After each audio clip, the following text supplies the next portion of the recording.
You're listening to the Dibbly Dobbly Podcast. Remember to like, share, comment, subscribe, and click the bell to make sure you get the latest episodes of the podcast.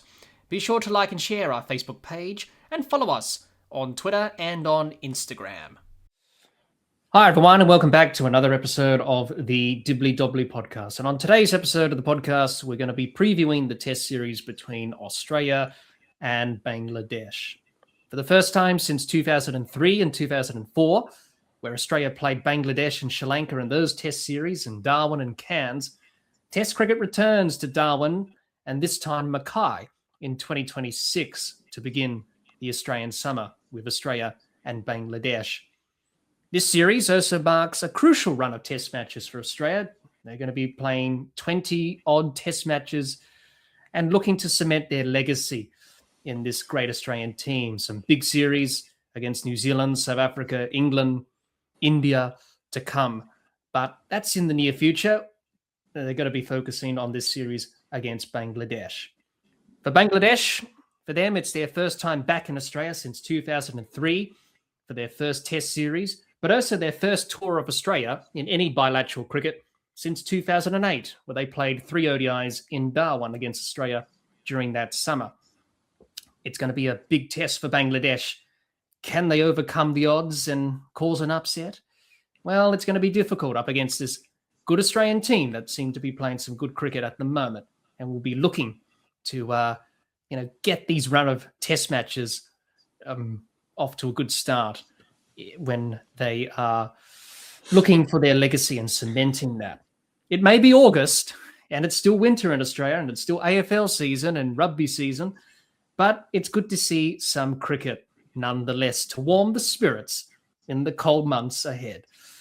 Joining me as always is good friend of the podcast, regular listener and a big Australian cricket fan, Jihan. Jihan, welcome back.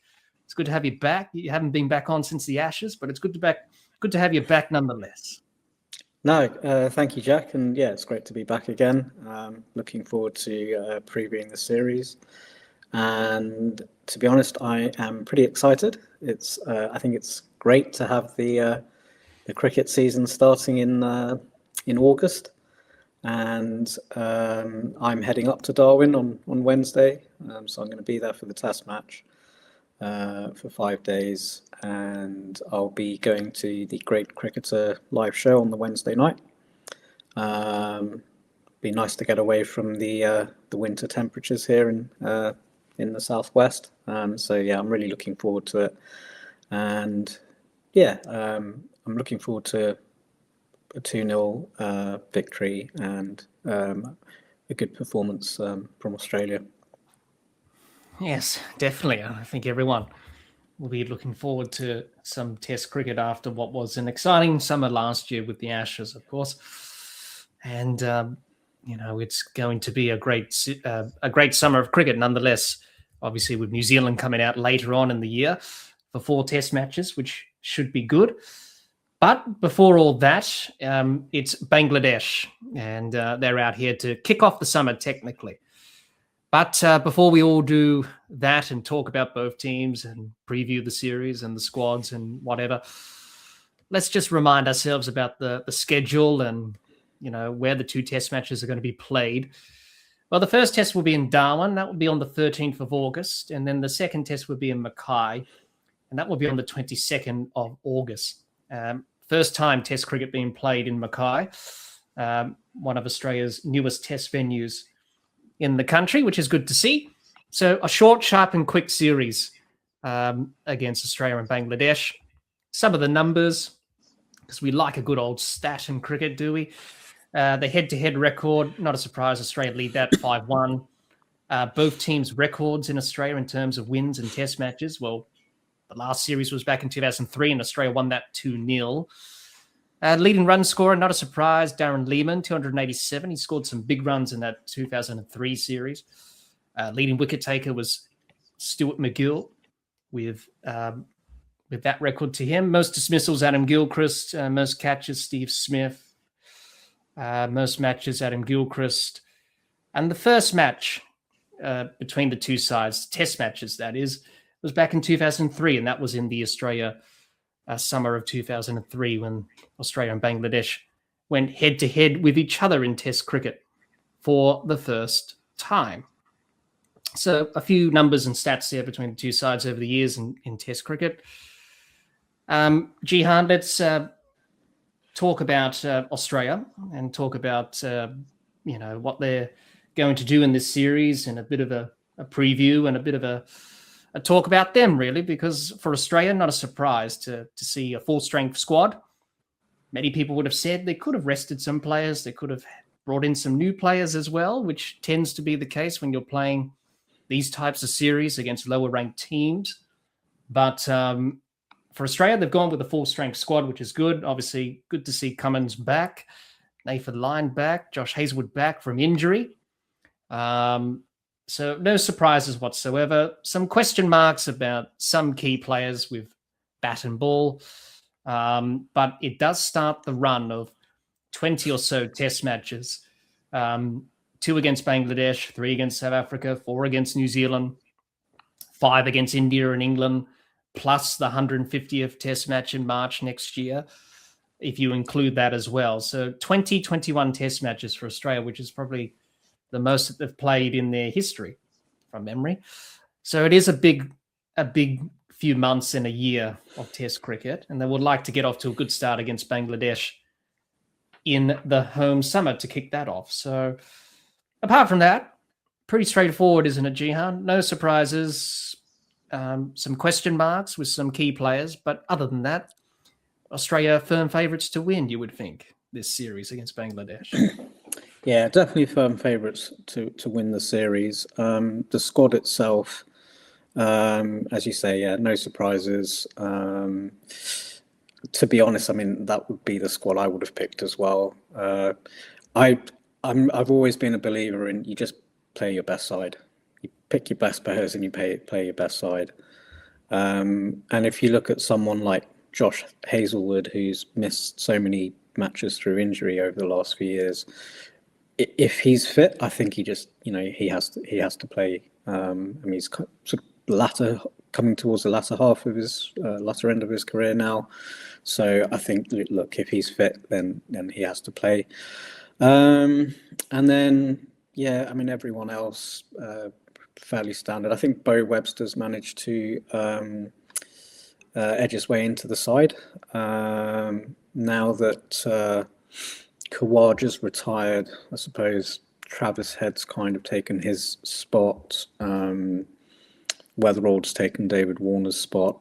And because Travis Head's having to have come up from the middle order, that's freed up a extra middle order batting spot. So I guess Bo Webster's kind of filled that in the sense that Alex Carey's now generally batting at number 6. So yeah, fairly standard squad, and I'd expect Australia to play their best team in both of these Test matches, and they've got a big year ahead of them. If you assume that they're going to make the WTC final, they're going to play 21 Test matches, and I expect no less than 21 wins and 0 losses. No, I'm just joking. I think if they do that, Jihan, they'll probably have to break their own record for the most Test wins consecutively, which they did twice, equal it. But that's a bit ambitious, but I like the optimism. They should win half of those, you would think. Yeah, I think they've got some tough series coming up ahead of them. I think they should really beat New Zealand at home. But yeah, I think South Africa away, especially early season, may be tough. India away is always hard.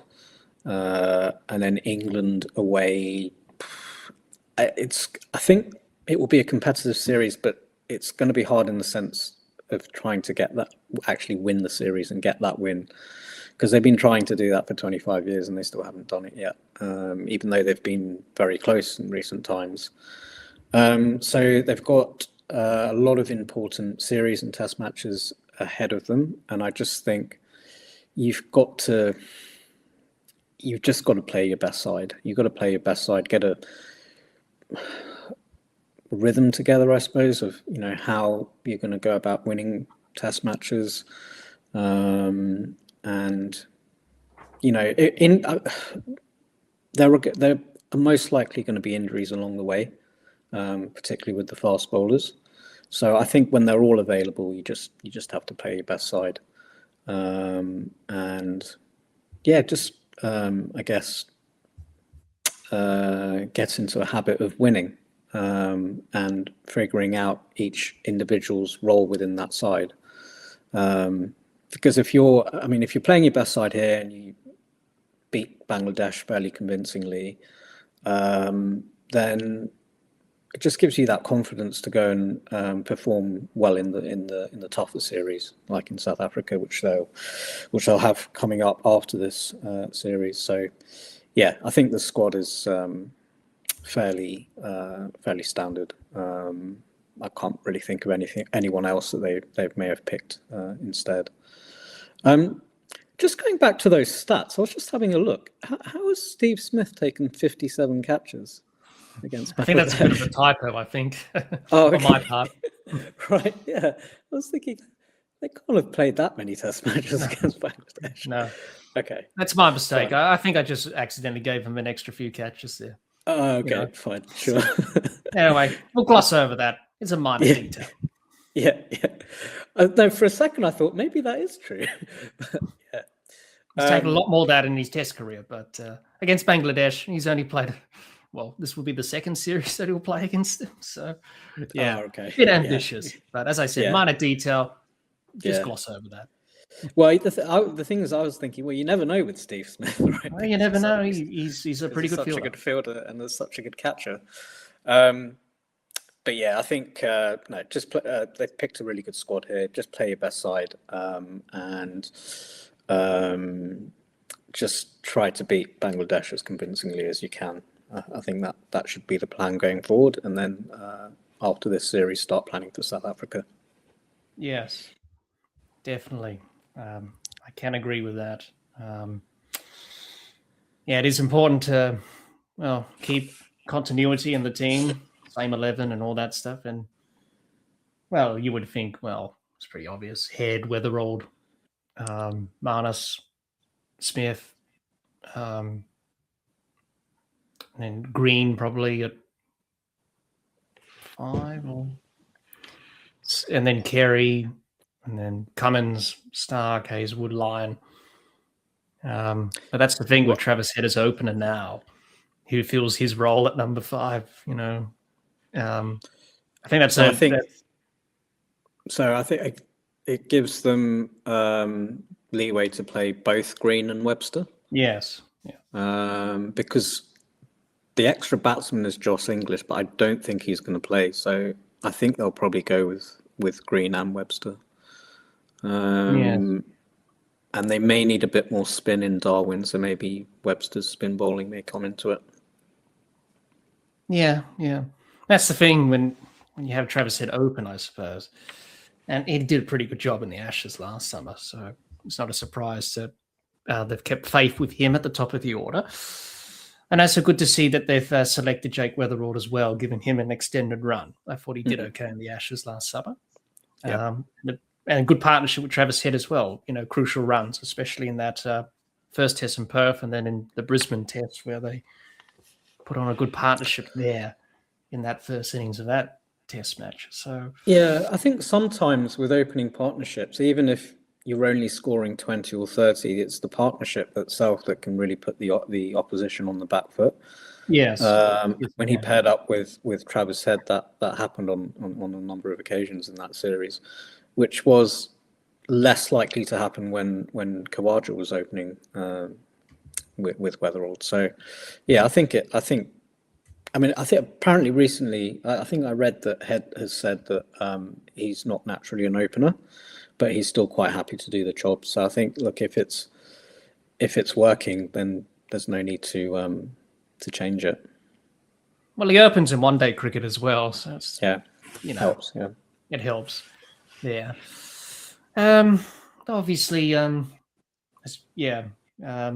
they've got plenty of options, Australia. That's the main thing, really. Up their sleeve, it's good to see normal service resume after it was a bit of a disjointed sort of action series with key players missing out and all that stuff. Yeah. But well, I mean, this is the other thing. They've had so many injuries, particularly during the Ashes. Finally, their full strength squad is fully fit. So when you have that scenario, I don't think you say, oh, well, it's only Bangladesh, we'll give some younger guys a go and see what they can do. I think, no, you finally have all your best players fit, just play them. Yes.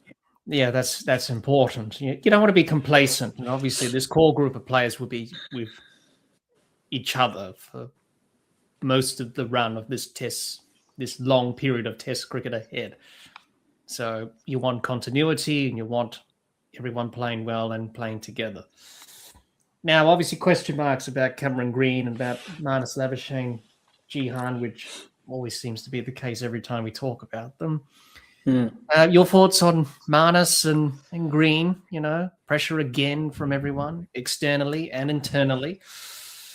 How do you see them going to go about Bangladesh? Obviously, people would say, fill your boots, it's Bangladesh. But it's a whole lot different than that.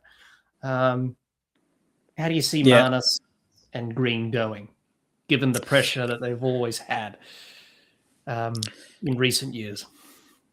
Yeah, I mean, they're the two batsmen that are the most under pressure in this side, to slightly lesser extent, maybe Weatherall, but he's only just started.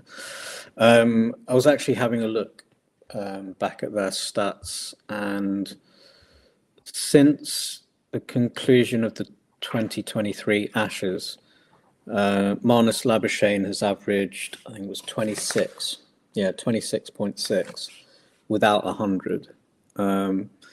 He has scored. He's sort of, whenever he's looked like he's going to get dropped, he's just about hung on to his place by scoring a few vital 50s. So that home series against Pakistan, he scored 3 scores of 60.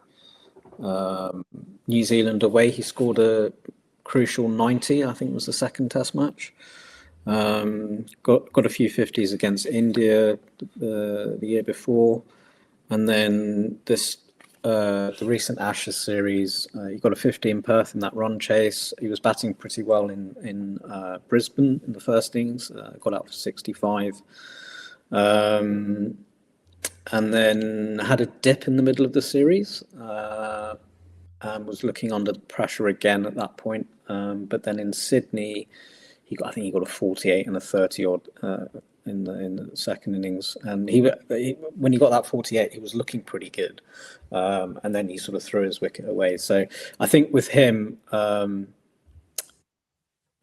when he is batting well, he just needs to make sure he goes on, he converts into 100, which he does when he goes back to Shield cricket. And this is the other thing, that not many other batsmen are knocking the door down to replace Labuschagne and Green. And it's the same with Green, as he goes back to state cricket, and he's. Well, I think for Green, his biggest competitor is Bo Webster, and he's in the squad. So, but I take your point that there's no one really else knocking the door down in Shield cricket to replace him. It's one thing saying they should be dropped. Yeah, that's all well and good, but who do you replace them with? There's no one really knocking the door down, really. Yeah, and he, when he does go back, he scores runs for WA. So with Green, he's averaged like slightly better than Labuschagne. He's averaged 31.4 in that time. That average is boosted kind of by the big innings against New Zealand. He scored 174 not out. I think it was in the first test over there last year or the year before. And then he got a few scores in the West Indies on some difficult pitches. And the recent Ashes series, I think he looked good at times. Like he looked good in Perth first innings and chased a wide ball Stokes. He was batting well in Brisbane and played one of the worst shots in Test cricket to get out. Then there was one match where he ran himself out. I think that was in Melbourne, maybe. Yes, that was in Melbourne. Yeah, and then he was batting well in Sydney, and then again gave it away once he got to about 35, and then he soaked up the pressure in that run chase in the final innings of that Ashes series. But so it feels like you watch him and he looks good for a bit, but he's just unable to go on.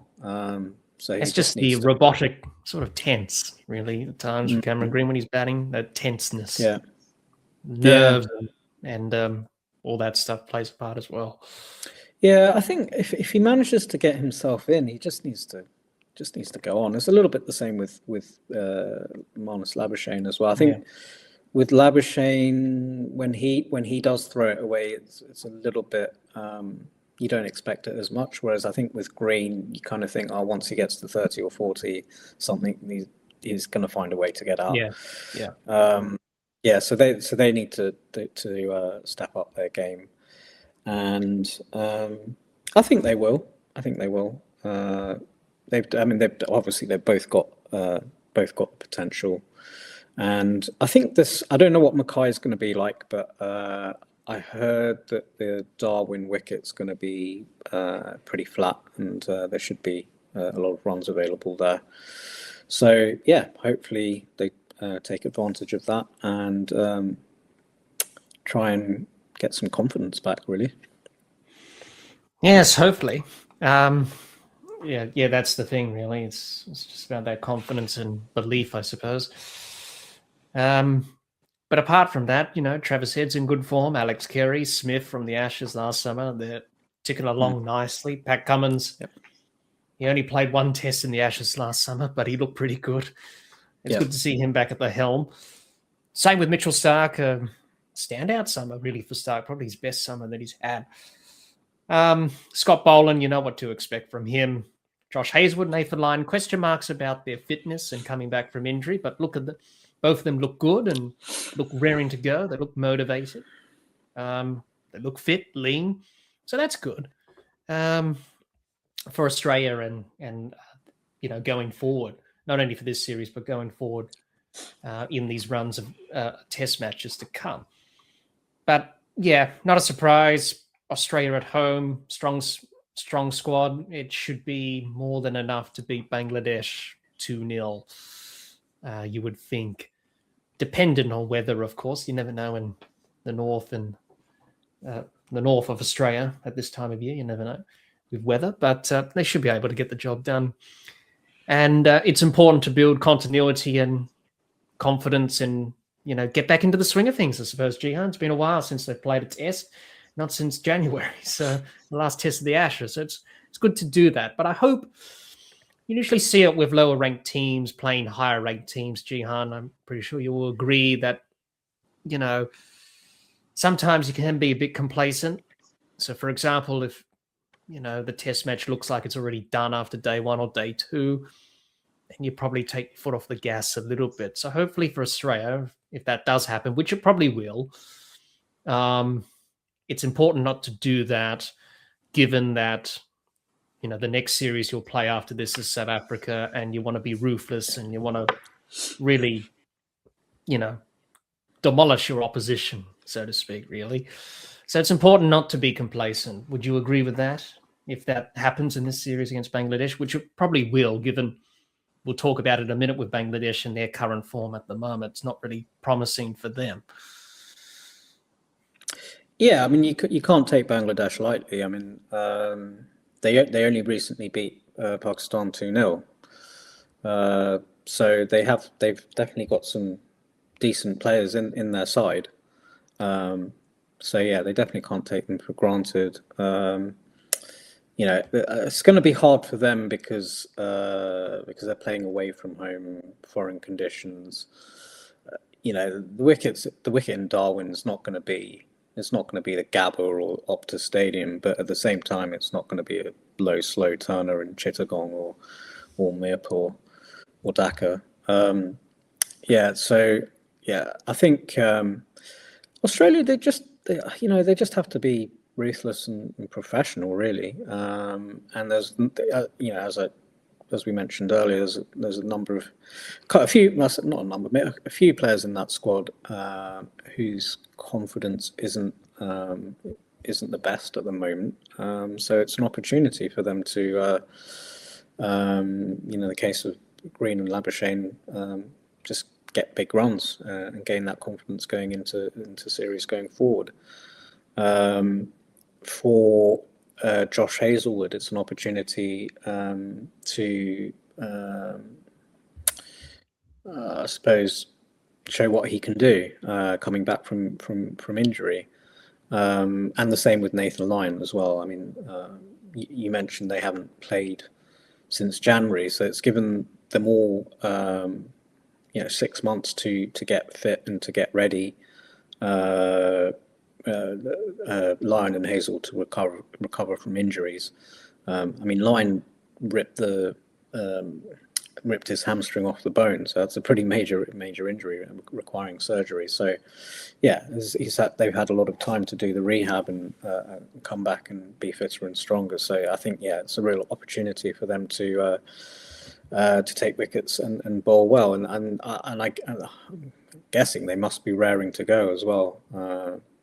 Particularly when they've missed so many test matches in the last few years. Yes, definitely. I think Cricket Australia posted something about Nathan Lyon and his road to recovery from rehab. That was pretty interesting to look at. So he's determined as well as Josh Hazelwood. But you would think Australia would be professional and obviously World Test Championship points as well. Yeah, get the job done mentality. So that's pretty much Australia, Jihan. Let's move on and talk about the other team in this series, Bangladesh. Now, they've announced their squad for the first test only. And then they'll probably make some changes after that, dependent on how they go in this first test, whether good or bad. But it's a big challenge for them. I think they'll be relieved that they're not playing in Perth or Brisbane because it could have been a lot worse. Because teams seem to fear that from the subcontinent, going from Perth to Brisbane and playing on those types of pitches. But they're playing in Darwin and Mackay. And it'll be interesting to see how those two pitches will go in terms of conditions. And we haven't had a lot of Test cricket in Darwin, and that's a drop-in wicket. And the one in Mackay, I think, is a natural square, but we haven't played a lot of Test cricket there either, or let alone first-class cricket. So it'll be interesting to see how both pitches will go in conditions. But for Bangladesh, the biggest concern for them, it's not so much about their bowling, about taking 20 wickets. It's about scoring runs. And I don't see that happening for them, Jihan, in this series. You only have to look at their recent results in this tour match against the Cricket Australia 11. They lost that by an innings, and they got bowled out for 54 in the second innings. And even in the one-off test that they played against Zimbabwe, they lost that by an innings, and they made 140 and 180 odd. So their highest score out of the last two first-class matches and test match that they played is 263, and that was against the CA 11 in this tour match before this test series. So you have a look at that, plus what happened 20-odd years ago. I know that's a different set of circumstances with the teams and obviously different players and all that, but they lost both of those test matches by an innings, if you remember back in 2003, Jihan. So there's a bit of a pattern developing here. And I see probably this pattern continuing in this test series against Australia. They probably lose both tests by an innings potentially because they can't simply score enough runs in the first innings, which is a concern. And I think Phil Simmons, who's the coach of Bangladesh, said after the tour match against the CA 11, it's a little bit of a concern that we need to try and rectify. And they've got a few days before to try and find a way to get past Australia's attack. Also, Nitish Rana, from the bowling side of things, was a big talking point with the pace and the X factor, and he upset a few Australian batters in that ODI and T20 series in Bangladesh when Australia played them a couple of months ago. He's not here. He's got a side strain. So how would the other bowlers fill that void?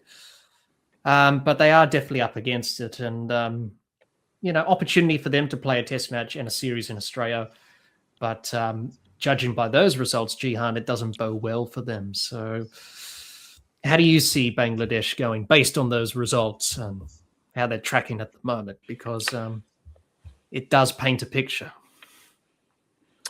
Yeah, I mean, it was a good win against Pakistan. I think that was at home, wasn't it? Yes. Yeah. So, in their own conditions, I think the left-arm spinner took some wickets there. They got routed against Zimbabwe in Harare against Blessing Muzurabani and Richard Nagara. I think, so they just routed their batting in both innings, and that ended up being a big loss. So if that's going to happen against those two bowlers, you dread to think what could potentially happen against Australia's bowlers. Having said that, I am hoping that this wicket is going to be fairly flat, so that the game lasts at least more than 3 days, and also gives a little bit of a challenge to the Australian bowlers, fast bowlers. So they really do have to try and put in some work to get wickets. But yeah, as you say, the biggest concern is going to be about Bangladesh's batting. I did see that Mehdi Hassan Miraz got 100 in the first innings in that practice game, so he's been in good form with bat and ball. And then you've got the guys that have been in form recently have been Shanto, Litton Das, and Mominul Haq has scored some runs. Mushrika Rahim is very experienced as well. I was just thinking the other day, I remember him playing in the 2007 World Cup when they beat India. I think he scored a 50 not out. And this is so long ago. I was 19 at the time. And he's still playing 19 years on. Yes, I think he's 38 at the moment. So he's been around for quite a long time.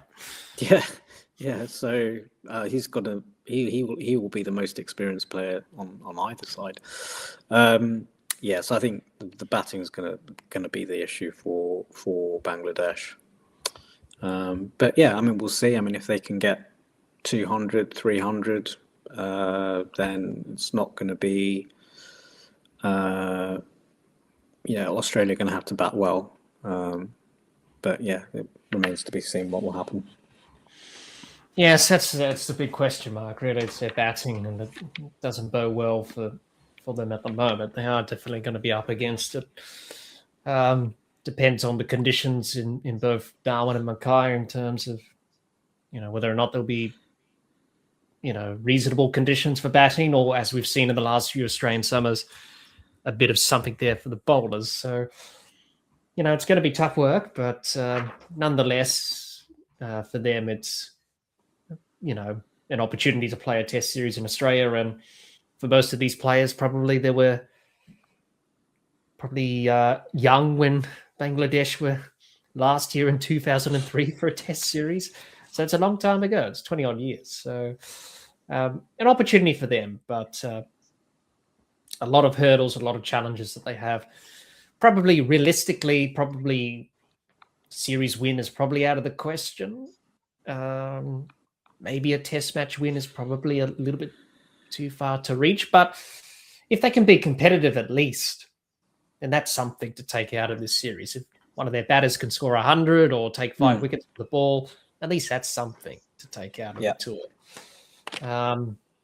Series win and winning a test match is probably a little bit too far for them based on Australia's quality and all that. So the batters will have to try and find a way to get through Australia's attack. But, how do they bowlers stop, an in-form Steve Smith or Carey or Travis Head? That's going to be the other question as well. If Australia do get going and motoring with the batting, and then on top of that, Jake Weatherall gets some runs, or Cameron Green, or Bo Webster, or Marnus Labuschagne. So, there's a lot of question marks there for them. But, we don't know until the series actually begins. But I think all the signs are pointing towards probably, a tough series if they can't get the batting together at least to try and get something on first innings or get some sort of a lead as well. But it's going to be important to try and stay with Australia if they can for as long as they can and be competitive. I think that's a realistic goal, Jihan, don't you think, in terms of being competitive and getting something out of the series, even though if they can't win a test or the series in general? Yeah, I think that's the most they can expect. Hopeful, sorry, really. Even trying to get a draw, I think, is going to be difficult for them as long as there's no weather around. But yeah, I think the surfaces are not going to be really difficult to bat on. So I think they should try and at least get as many runs as they can, and try and push Australia. But yeah, if they can put a score on the board and try and be competitive, then I think they would be actually getting something out of this series and out of this first Test match coming up. So I think that's probably that's probably the most they should hope for. Yes, definitely. We shall see with Bangladesh there in terms of their performance in this series. But nonetheless, good opportunity for them to play a test series in Australia. Good to see them back out here again. 20-odd years, be it between the first and this one. But opportunity for all these players to soak up this experience. But they are going to be challenged, but that's Test cricket in a nutshell. You have to rise to these challenges, and hopefully they can and entertain some good cricket along the way if they can. So that's pretty much Bangladesh. Now, let's talk about the predictions, Jihan. Give our predictions for this series and, look into the crystal ball, I suppose, as you do. We'll start with the series winner. I think both you and me will be on the same page. I'll go with my predictions. I think Australia 2-0 should be able to get it done quite comfortably. You would agree, Jihan, 2-0 for Australia to win this series? Yeah, Australia 2-0. I'd love to say Bangladesh 2-0, but no, Australia going to win 2-0. Yeah.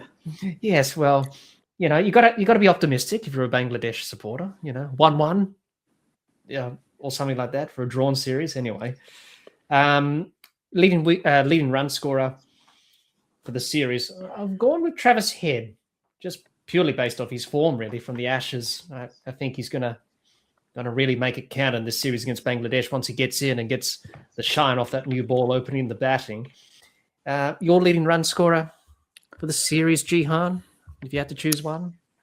I'm going to say Marnus Labuschagne because I think he's due runs and he's a good player of spin, and Bangladesh have all the spinners. Yep, not a bad shout. Leading wicket taker, I've gone with Mitchell Starc, purely based off what he did in the Ashes last summer. I think he's going to have a pretty good series, especially with that new ball. First few overs for Bangladesh is going to be tough. I won't be surprised if he takes a wicket in his first over again, like he did in the Ashes so many times last summer. Your leading wicket taker for the series, Jihan, if you had to choose one?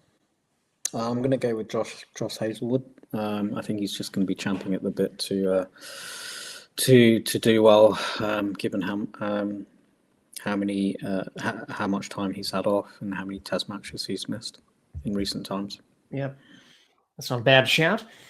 Now, if you're listening to this episode on YouTube, let us know in the comments your predictions for the series. Who's going to be the winner of the series, leading run scorer, leading wicket taker? We'd love to hear what you have to say with your predictions for this series. Now then, Jihan, it's time for our final thoughts and just some of our concluding thoughts and what to expect from this series and all that stuff to finish off. So some of your final thoughts, Jihan, from this series. What are you expecting from these two test matches against Australia and Bangladesh? And what do you want to see both teams do in this series? Yeah, well, I mean, with Bangladesh, I just want them to be competitive, try and get some runs on the board, maybe take a few wickets, challenge the Australian batting order.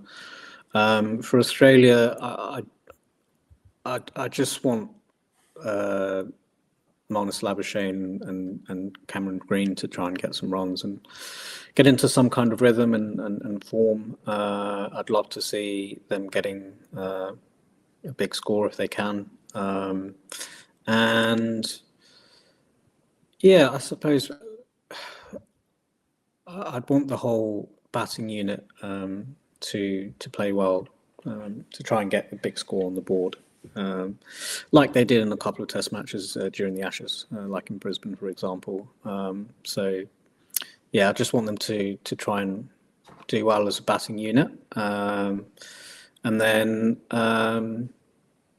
see the fast bowlers coming together and bowling well in partnerships, and as they'd say on the grey cricketer, let the cartel go to work. Yeah, definitely. I think it's going to be important for Australia to get off to the right start, I suppose, and these runs of Test matches obviously really set the tone and ambition really for the next few months and to a year really. So that's important for them, for Bangladesh, just to be competitive. And hopefully we see some good crowd numbers in Darwin and Mackay. It's good to see cricket back in Darwin after all these years for a Test match. And obviously Mackay will be the same as well. New Test venue in Australia. If anyone's listening in the comments on YouTube, try and name all the Test venues in Australia. That's a good trivia question, with Mackay being the latest one. See how you go. But yeah, hopefully we get good crowd numbers because it is August and it's winter and it's still AFL and rugby season. Many people care about their rugby or AFL teams making it to the finals and winning that. Not so much with the cricket, but it's good to see cricket. Always good to see cricket, and also in these cold months to warm our spirits to watch a bit of Test cricket. So hopefully we see some good crowds and hopefully some people rock up and obviously watch Test cricket in all its glory. And I think that's what we want to see. And hopefully we do see that across the two Test matches against Australia and Bangladesh. Well, thanks everyone for watching this preview of Australia and Bangladesh. Make sure you subscribe, like, and share. Follow us. Do all those good things. Subscribe on YouTube. Click the bell so you don't miss out on any episodes of the podcast. Like and share our Facebook page and follow us on Twitter and on Instagram. Make sure you do that as well. And also the Dibbly Dobbly Podcast has you covered for this series against Australia and Bangladesh, and also for the other matches in the Australian summer as well. It may be August, but cricket season's here, and before you know it, we're going to be in the thick of it. That's for sure. Once again, thank you, Jihan, for joining me today. It's always good to hear your thoughts on cricket and also this series between Australia and Bangladesh. Until next time, keep safe and bye for now.